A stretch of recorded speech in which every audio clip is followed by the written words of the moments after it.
नमस्कार, अपना हिमाचल देख रहे हैं आप। आपके साथ मैं खुशबू पांडे। अपना हिमाचल में तमाम खबरों की बात होगी, लेकिन इससे पहले कि आपको बड़ी जानकारी दे दें, ये बड़ी जानकारी सामने आ रही है। आज से हिमाचल प्रदेश का शीतकालीन सत्र का आगाज हो गया है। 23 दिसंबर तक चलेगा शीतकालीन सत्र। एक दूसरे को घेरने का यहाँ पर प्रयास किया गया है। सत्ता पक्ष विपक्ष सरकार की 1 साल की यहाँ पर गिनवाई है उपलब्धियां। 3 गारंटियों के बारे में सरकार के करेगी यहाँ पर चर्चा। विपक्ष अपने मुद्दों पर धार देने की यहाँ पर कोशिश करेगा। ये बड़ी जानकारी आपको दे रहे हैं। आज से हिमाचल का शीतकालीन सत्र का आगाज और यहाँ पर विपक्ष बिल्कुल आक्रामक देखने को मिल रहा है। यहाँ पर सदन में आपको बता दें कि 23 दिसंबर तक चलेगा शीतकालीन सत्र और इस सत्र में सरकार को गारंटियों को लेकर यहाँ पर घेरने के लिए तैयार है विपक्ष। 1 साल की उपलब्धियां सरकार गिनवाएगी, तो वहीं आपको बता दें कि विपक्ष लगातार हमलावर है सत्ता पक्ष पर।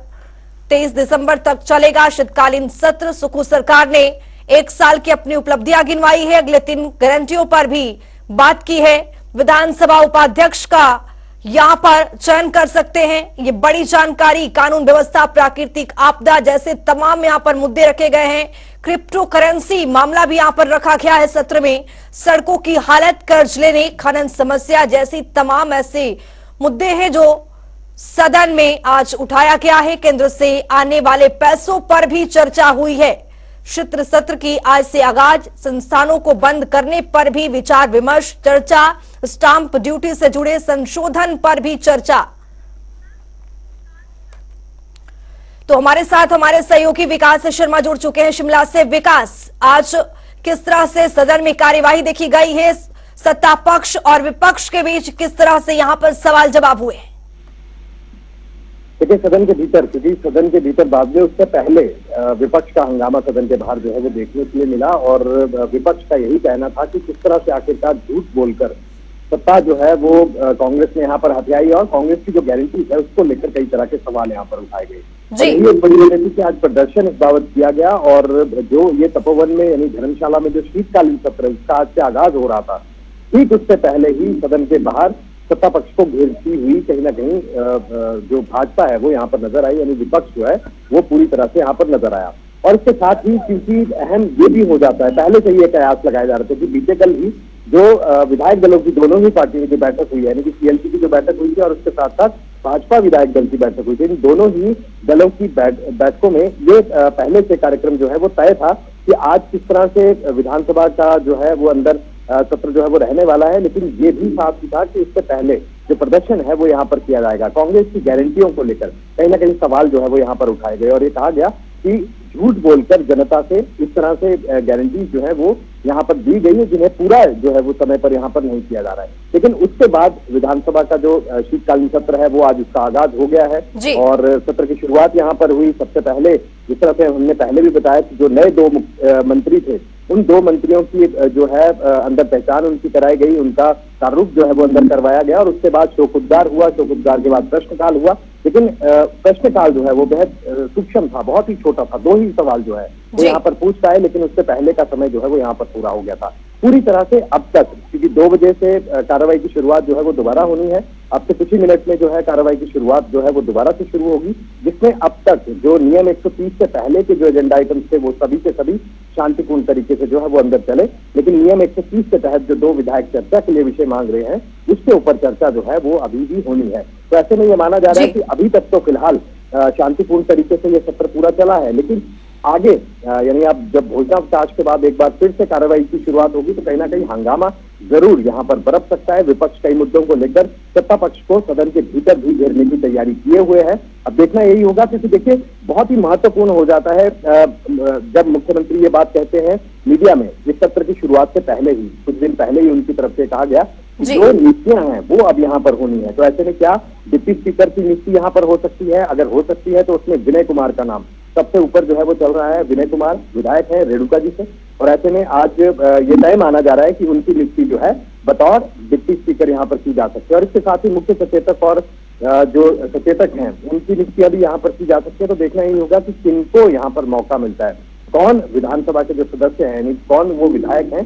सत्ता पक्ष की तरफ से जिनकी नियुक्तियां जो है वो आज यहाँ पर हो सकती है। कई मायनों में अहम होगा, क्योंकि इन नियुक्तियों के जरिए ही अपने 2024 के रास्ते को साफ करते हुए जो है वो कांग्रेस की सरकार, ये यहाँ पर नजर आ रही है। और इसके साथ ही ये नाराजगी लंबे अरसे से ये देखा जा रहा था कि नियुक्तियां अगर नहीं हो रही हैं बोर्डों में, निगमों में या अन्य जगहों पर, जिस तरह से विधानसभा की अगर बात की जा रही थी तो यहाँ पर नियुक्तियां नहीं हो रही थी। तो ऐसे में जो नाराजगी का माहौल था या फिर जो पद की एक चाह थी जो विधायकों की, क्या वो यहाँ पर आज पूरी हो सकती है, इसके ऊपर संशय लगातार बरकरार है। निश्चित रूप से माना जा रहा है कि अगर ये आज नहीं हुआ तो कल ये नियुक्तियां जो है वो जरूर यहाँ पर हो सकती है। जी विकास, आज विपक्ष के पास कौन कौन से ऐसे मुद्दे हैं जो आज सदन में देखने को मिलेगा? आक्रामकता, बिल्कुल आपको बता दें कि केंद्र सरकार से भी जिस तरह से पैसा मिला है उस पर भी चर्चा होने की बात कही जा रही है। देखिए बिल्कुल, और विपक्ष तो लगातार ये बात कह रहा है कि उम्मीद से ज्यादा जो कर्ज है यहाँ पर उठाया जा रहा है सरकार की तरफ से। पिछले महीने की अगर बात करें तो 12,000 करोड़, लेकिन जयराम ठाकुर एक नई फिगर जो है वो आज जरूर यहाँ पर देखें। जयराम ठाकुर साफ तौर पर कह रहे हैं कि आज 14,000 से ज्यादा के जो लोन है वो अभी तक यहाँ पर लिया जा चुका है, यानी कर्ज हिमाचल के ऊपर जो है वो हो चुका है और कर्ज लिया जा चुका है। और इसी तरह से अगर एवरेज निकाली जाए तो हर साल अगर एक साल में इतना कर्ज अगर लिया गया है तो ये समझ से परे है कि आने वाले कुछ सालों में जो है, यानी कि जब तक ये सरकार है 5 साल के लिए, तब तक कितना लोन जो है ये सरकार यहाँ पर लेने वाली है। तो ऐसे में कई तरह के सवाल उनकी तरफ से उठाए गए, न सिर्फ गारंटियों को लेकर, कानून व्यवस्था जैसे अहम मुद्दे और मुद्दों की कमी नहीं है, ये बात विपक्ष ने बिल्कुल साफ कर दी है। और जो तय रणनीति थी उसके मुताबिक यही था कि पहले सदन के अंदर जाने से पहले बाहर सत्ता पक्ष को किस तरह से घेरा जा सकता है, उनके खिलाफ नारेबाजी की गई और कांग्रेस की गारंटियों को लेकर कई तरह के सवाल उठाए गए, 1 साल के कार्यकाल को लेकर लगातार सवाल उठाए गए। लेकिन इसके साथ ही सदन के भीतर भी क्या रणनीति जो है वो अभी तक साफ नहीं है विपक्ष की तरफ से। लेकिन हाँ, इतना जरूर है, हमारी जो कैबिनेट मंत्री हैं जगत सिंह नेगी, उनसे हमारी बात हुई, उन्होंने भी ये कहा है कि सत्ता पक्ष विपक्ष के हर सवाल का एक माकूल जवाब जो है वो यहाँ पर देने के लिए तैयार है और पूरी तरह से संतुष्टि जो है वो सदन के भीतर विपक्ष की यहाँ पर सत्ता पक्ष करवाने वाला है। इस तरह से कई तरह के सवाल अगर विपक्ष यहाँ पर पूछता है, कई तरह के सवाल अगर पूछे जाते हैं या फिर अगर किसी तरह से कई और सवाल अगर अंदर उठाए जाते हैं तो निश्चित रूप से उसका जवाब जो है वो यहाँ पर सत्ता पक्ष की तरफ से दिया जाएगा। संतुष्ट जो है वो विपक्ष को कहीं ना कहीं करने की बात जो है वो यहाँ पर उन्होंने की है। ऐसे में देखना यही होगा कि मुद्दों की कमी नहीं है, जयराम ठाकुर साफ कर चुके हैं। और जिस तरह का सदन की शुरुआत से पहले यहाँ पर जो हमने देखा कि किस तरह से विरोध प्रदर्शन यहाँ पर किया जा रहा था, तो ये संकेत जरूर बिल्कुल साफ है कि सत्ता पक्ष को घेरने की तैयारी बिल्कुल की गई है।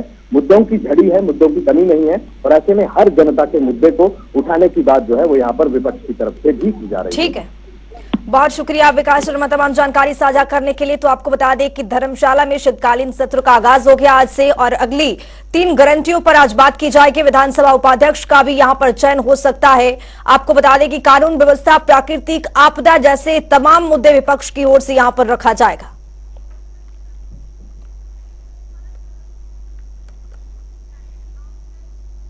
धर्मशाला में हिमाचल विधानसभा के शीतकालीन सत्र की शुरुआत ही बीजेपी के आक्रामक रवैया के साथ हुई है। सत्र शुरू होने से पहले ही नेताओं ने सदन के बाहर सरकार के खिलाफ जमकर नारेबाजी की है। इसी को लेकर नेता प्रतिपक्ष जयराम ठाकुर ने जनता टीवी से एक्सक्लूसिव बातचीत की है। सुनवाते हैं क्या कुछ कह रहे हैं जयराम ठाकुर।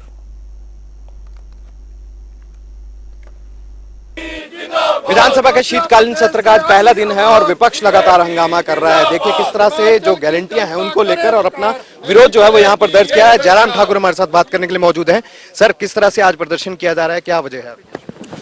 देखिए, प्रदर्शन आपके सामने है और प्रदर्शन आपके सामने है। मेरा उसमें सिर्फ इतना ही कहना है कि जो गारंटियां दी थी उन गारंटियों को उनको स्मरण करा रहे हैं।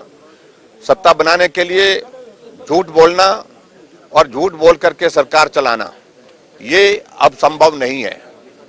ऐसे में जो 10 गारंटी दी थी उसका क्या हुआ, हम इनसे हिसाब मांगे। अब 1 साल बीत गया और अब 1 साल बीतने के बावजूद भी ये कह रहे हैं कि अभी हमारे 4 साल बाकी है। लेकिन कहा तो यही था कि कैबिनेट की पहली बैठक में निर्णय करेंगे, गारंटियां लागू करेंगे, लेकिन साल बीतने के बावजूद भी एक भी गारंटी उसमें से लागू नहीं हुई, पूरी नहीं हुई। ये हमारा कहना है और इसलिए हिमाचल प्रदेश के लोग भी पूछ रहे हैं और हम जनप्रतिनिधि होने के नाते कांग्रेस से इस बात को पूछ रहे हैं कि जो वादे किए थे उसका हुआ क्या। मुख्यमंत्री तो बड़े बड़े मंच पर जा रहे हैं, कई मंचों पर जाकर ये कह रहे हैं कि उपलब्धियां हैं 1 साल की बहुत सी और गारंटियां पूरी हो रही हैं और धीरे धीरे चरणबद्ध तरीके से जो छूट गई हैं वो भी पूरी की जाएगी। देखिए, 1 साल बीत गया, एक नाम की गारंटी, आप गारंटी क्या उपलब्धि आप बताइए। एक भी योजना जमीन पर अभी तक 1 साल के कार्यकाल में अभी तक नहीं उतर पाई है इनसे, और जो बातें कही हैं वो सारी हवाई है। और मेरा ये कहना है कि कांग्रेस पार्टी का भी बहुत बड़ा वर्ग ऐसा है जो इस बात से सहमत है कि उपलब्धि के नाम पर 1 साल में उनके पास कुछ भी नहीं है। आज आपका जो है वो विरोध इस तरह से किया जाएगा, क्या सदन के भीतर आप जाएंगे? निश्चित रूप से हमारी आवाज विधानसभा के बाहर, विधानसभा के अंदर लगातार जारी रहेगी। जो झूठ बोला है तो झूठ बोलने की उसकी सजा तो भुगतनी पड़ेगी। आज वो गारंटी इनके गले पड़ी है। बहुत शुक्रिया हमसे बात करने के लिए। तो ये थे नेता प्रतिपक्ष जयराम ठाकुर, साफ तौर पर कह रहे हैं विरोध जो है वो आज दर्ज किया गया और ऐसे में सदन के भीतर भी और सदन के बाहर भी घेरने की तैयारी जो है वो यहाँ पर की जा रही है। कैमरा पर्सन रोशन के साथ विकास शर्मा, जनता टीवी, धर्मशाला। धर्मशाला में हिमाचल विधानसभा के शीतकालीन सत्र की शुरुआत ही बीजेपी के आक्रामक रवैया के साथ हुई है, जिसको लेकर सत्र से पहले विपक्ष के हंगामे पर राजस्व मंत्री जगत सिंह नेगी ने जनता टीवी से एक्सक्लूसिव बातचीत की है। आपको सुनवाते हैं कि किस तरह से उन्होंने विपक्ष के रवैये को यहां पर नकारात्मक बताया है। विधानसभा के शीतकालीन सत्र का आगाज हो रहा है और ऐसे में विपक्ष जहां एक तरफ नारेबाजी कर और नए तरीके से प्रदर्शन कर रहा है और सरकार के खिलाफ अलग अलग तरह की बातें कह रहा है, और इस पर ज्यादा बात करने के लिए मेरे साथ इस समय कैबिनेट मंत्री जगत सिंह नेगी हैं। नेगी जी, किस तरह से विपक्ष का रवैया आप देख रहे हैं सदन से पहले की भूमिका और एप्रन जो है वो पहनकर उसके ऊपर गारंटियों का जिक्र करते हुए उनके प्रदर्शन को कैसे देखें? विपक्ष का जो रवैया है हमें लग रहा है कि बिल्कुल नकारात्मक है, क्योंकि सदन जब बुलाया हुआ है उसमें चर्चा के लिए होता है। अगर चर्चा में भाग लें, अगर संतुष्टि नहीं है तब कोई आप ठीक है उसका विरोध कर सकते हैं। अब ये भी जो है सेशन अभी शुरू ही नहीं हुआ, उससे पहले ही आप उस माहौल को खराब करना चाहते हैं। सुर्खियों में जो है जाने के लिए केवल एक ही मतलब तरीका है कि जो है हर तरह का जो है एक किस्म से जो लोकतांत्रिक जो मूल्यों के खिलाफ है वो काम करने जा रहे हैं लोग। वो तो कह रहे हैं कि जनता को बरगलाया जा रहा है, झूठ बोला जा रहा है, उपलब्धियों के नाम पर झूठ बोला जा रहा है। ये तो बात वो होगी कि उल्टा चोर जो है कोतवाल को ढांपता है।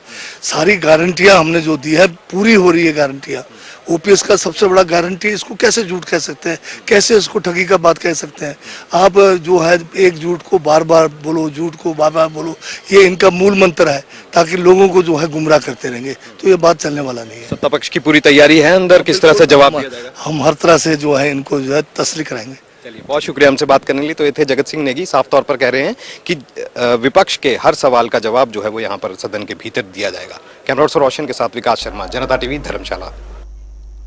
हमीरपुर में जल शक्ति विभाग ने 4,500 पदों को भरने का निर्णय किया है, जिन्हें डिवीजन वाइज सरकार की तरफ से भरा जाएगा। हमीरपुर एसआई नीरज भोगल ने ये जानकारी देते हुए बताया है कि रेगुलर कर्मचारियों के रिटायर्ड होने से ये समस्या बनी हुई है और कई सालों से नई भर्ती न होने से विभाग कामकाज पूरी तरह से यहाँ पर प्रभावित हो रहा है।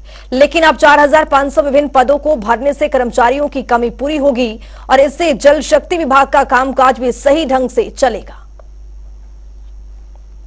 इसमें देखिए, आपको पता ही है कि विभाग में नई स्कीमें हर साल जो बनती हैं, स्कीमें बढ़ती जा रही हैं और जो हमारे रेगुलर एम्प्लॉय हैं वो रिटायर होते जा रहे हैं। तो स्टाफ की कमी जो है हमेशा बनी रहती है, क्योंकि नए रिक्रूटमेंट हो नहीं रही थी, पिछले कुछ समय से हुई लेकिन वो बहुत कम हुई थी और रिटायरमेंट ज़्यादा हुई थी। तो उसको देखते हुए हमारी स्कीमें जो हैं उनमें स्टाफ की कमी से टेल एंड में पानी पहुँचाना मुश्किल होता है, रिपेयर करना मुश्किल होता है। तो सभी स्कीमों में जो प्रॉब्लम थी इसको हमने आगे सरकार के ध्यान में भी लाया। तो सरकार ने इसके ऊपर एक्शन लेते हुए और इस बात को हमारी को समझते हुए हमें जो है पूरे हिमाचल के लिए इस बार जल शक्ति विभाग के लिए 4500 पोस्टें जो है अलग अलग कैटेगरी में सैंक्शन की हैं। तो इनको अभी तक डिवीजन वाइज एलोकेशन जो है अपेक्षित है वो शीघ्र ही आ जाएगी। तो जैसे ही आ जाएगी तो उसी जैसी भी उसमें पॉलिसी लिखी होगी उसके तहत ये सारी पोस्टें जो है भरी जाएंगी, ताकि हमारे जो स्कीमों हैं उनमें स्टाफ जो है उस पर जो कमी रहती है उसको पूरा किया जा सके। राज्यसभा सांसद इंदु गोस्वामी ने नूरपुर में प्रदेश सरकार की कार्यशैली पर टिप्पणी की है। उनके इस बयान पर कांग्रेस प्रदेश प्रवक्ता सुदर्शन शर्मा ने ताबड़तोड़ हमला किया है। उन्होंने जसूर में प्रेस की। उन्होंने इस दौरान इंदु गोस्वामी पर निशाना साधते हुए बीजेपी पर आपदा को लेकर सवाल खड़े कर दिए हैं। साथ ही उन्होंने सुखू सरकार पर कटाक्ष करने को भी हास्यास्पद बताया है। राज्यसभा सांसद कांगड़ा चंबा नेत्री इंदु गोस्वामी जी द्वारा कांग्रेस की गारंटियों के ऊपर टिप्पणी की, जो कि हास्यास्पद है। मैं पूछना चाहता हूं बहन इंदु जी से कि आपने जो ये जिक्र किया कि कांग्रेस पार्टी ने सदा जनता को ठगा है, तो ये जो 5 साल का जनादेश मिला है, ये क्या ठगी का परिणाम है? आपको तो मात्र ये खुशी मनानी चाहिए कि आपको यशस्वी प्रधानमंत्री नरेंद्र मोदी जी द्वारा जो राज्यसभा के लिए मनोनीत किया गया है, ये एक बहुत बड़ा सम्मान है।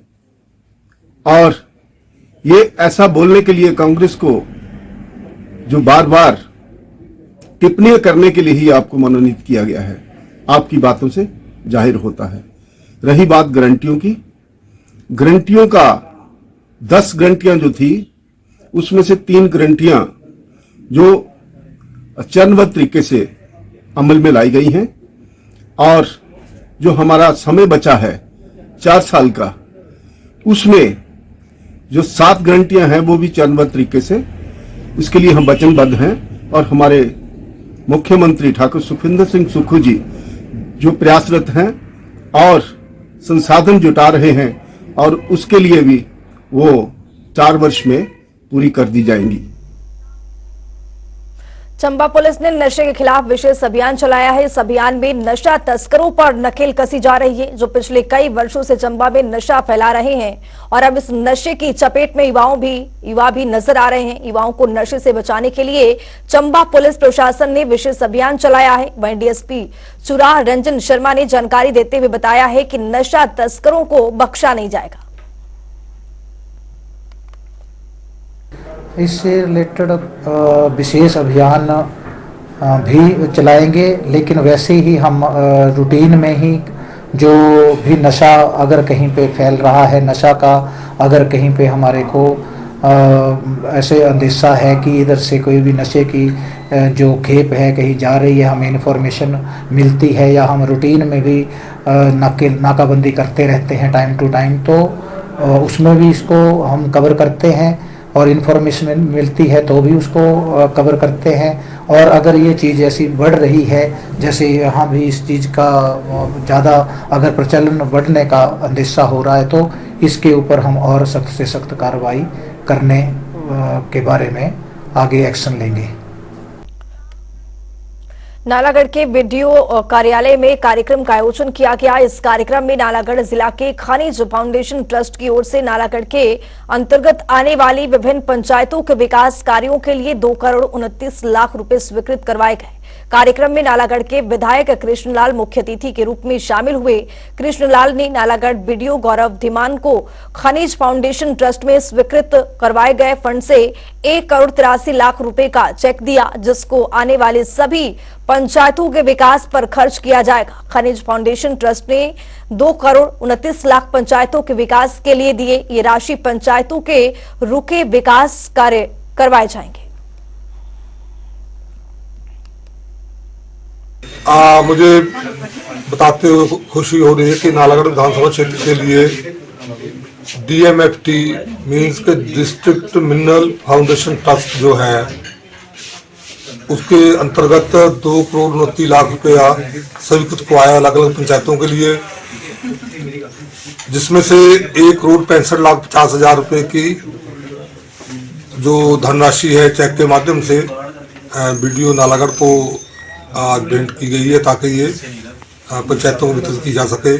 और जो बाकी 53 लाख 50 हजार रुपये बचे हैं, उसके एस्टिमेट्स अंडर प्रोसेस है डीसी ऑफिस में सोलन में। उसको बहुत जल्दी, उसकी प्रोसेसिंग के बाद उसको बहुत जल्दी स्वीकृत तो पहले हुई है 2 करोड़ 29 लाख की, उसकी जल्दी प्रोसेस करके उसका पैसा भी जल्दी बीडीओ नालागढ़ के डिस्पोजल पे दे दिया जाएगा। आज विकासखंड नालागढ़ में हमारे जो यहाँ के विधायक हैं श्री KL ठाकुर जी, उनके माध्यम से और district mineral foundation trust DMFT जिसको बोलते हैं, तो उसके माध्यम से हमारे पास कुछ पैसा है जो कि नालागढ़ और दून कॉन्स्टिट्यूंसी के लिए आया है। इसमें हमारे पास टोटल जो अभी जो अमाउंट है 1,83,00,000 के आसपास आया है। प्रदेश की प्रसिद्ध भटवार कबड्डी लीग का आयोजन किया गया। इस बार 12 से 14 जनवरी को किया गया है। ये लीग का लगातार 8वां सीजन होगा, लेकिन इस बार लीग में थोड़ा बदलाव देखने को मिलेगा। जहां पहले के सीजनों में कमेटी बाहरी राज्यों की टीमों को भी आमंत्रित करती थी, तो वहीं इस बार कमेटी ने केवल प्रादेशिक टीमों को यहां पर आमंत्रित करने का निर्णय लिया है। कमेटी प्रधान विशाल पराशर ने बताया है कि लीग के दौरान खिलाड़ियों के ठहरने और खाने पीने की व्यवस्था भी कमेटी की ओर से यहां पर की जाएगी। ये भटवार कबड्डी लीग का हमारा इस साल 8वां सेशन हम करने जा रहे हैं और काफ़ी धूमधाम से हम इस सेशन को मनाने जा रहे हैं। इसमें हमने 2 कैटेगरी रखी है, एक अंडर 12 और एक ओपन।